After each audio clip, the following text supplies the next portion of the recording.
Why can't Scootaloo fly? Well, let's start with the bigger question. Why can any Pegasus fly?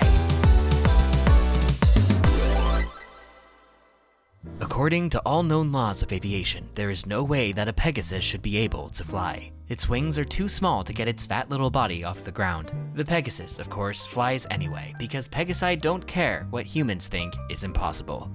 No, seriously, the way we see Pegasi flying in Equestria isn't physically possible. The math has been done on horses, but the same principle applies. For an average horse to fly, their wings would need a surface area of about 8 meters, that's over 26 feet, squared. Adjusting that to fit on a horse's back only makes the problem worse. You just cannot fit the musculature required for flight in the body of a pony. Though the equation assumes that a Pegasus weighs the same as its wingless counterpart. What if that's not true? What if, just like birds, Pegasi have hollow bones that make them lighter? Well, then you'd have a case. But here's the thing, they don't. We've seen the bones of Rainbow Dash. I'm sorry, that line just goes way too hard. Point is, Pegasi don't have hollow bones, and there's nothing to indicate that they're somehow lighter. No matter which way you slice it, Pegasi should not be able to fly. Yet, they do. Of course, anyone who knows anything about Equestria knows the reason they can. If bulky biceps can fly, it was never about weight or wing surface area. Magic is what makes flying possible. When T-Rex stole magic from the Pegasi, they lost their ability to fly. In the future, when there was no magic, the Pegasi of Zephyr Heights were grounded. The only apparent exception is when Cozy Glow drained magic from Equestria. Winged creatures seemed unaffected, though I can think of two potential explanations. Either flight magic would have been the very last thing to go, or Cozy made an exception to the drain for flight magic. You know, being a Pegasus. We don't know what exactly she and T-Rex worked into the magic circle. Regardless, magic has been shown to be crucial for flight.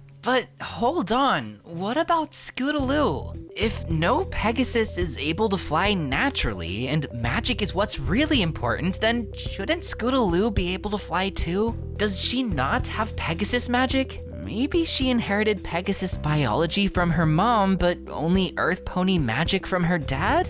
That can't be right. We've seen Scootaloo stand on clouds. She has Pegasus magic, and supposedly that's what makes flying possible, so what gives? I think recent events might shed light on what's happening here. When Sunny's Star Scout united the tribes in the crystals, she gained pseudo wings and a horn. They weren't physical, but they were functional. Sunny was flying without even physical wings. Talk about boneless wings, am I right? What if all Pegasi have these astral wings within their physical wings? The astral wings would be what do the real heavy lifting, and without that magic, flapping just isn't enough. If this is true, then as a pony with Pegasus magic, Scootaloo also has these astral wings. But what might be the problem is that they're controlled by moving your physical wings. This means your astral wings can only ever be as good as they are. Scootaloo's physical disability holds back her magical ability too. She can flap her wings and even fly, but only for a second before collapsing from physical exhaustion. She simply doesn't have the muscular control needed for flight. Now, if there were some way to separate astral wings from physical wings, maybe she'd be able to control them. It'd be kinda like prosthetic wings. However, there's nothing to suggest Scootaloo ever went down this route, and that's okay.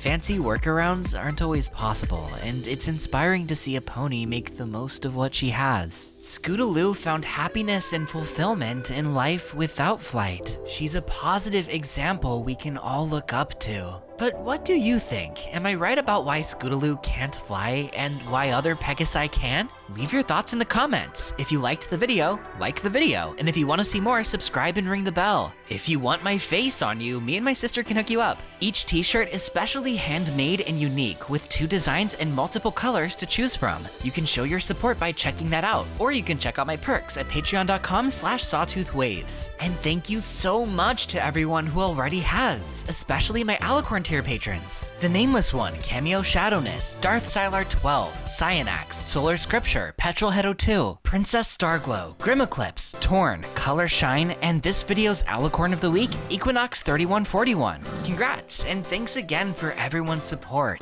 Y'all help make this channel possible. I'm Sawtooth Waves, signing out until Friday after next. Brohoo!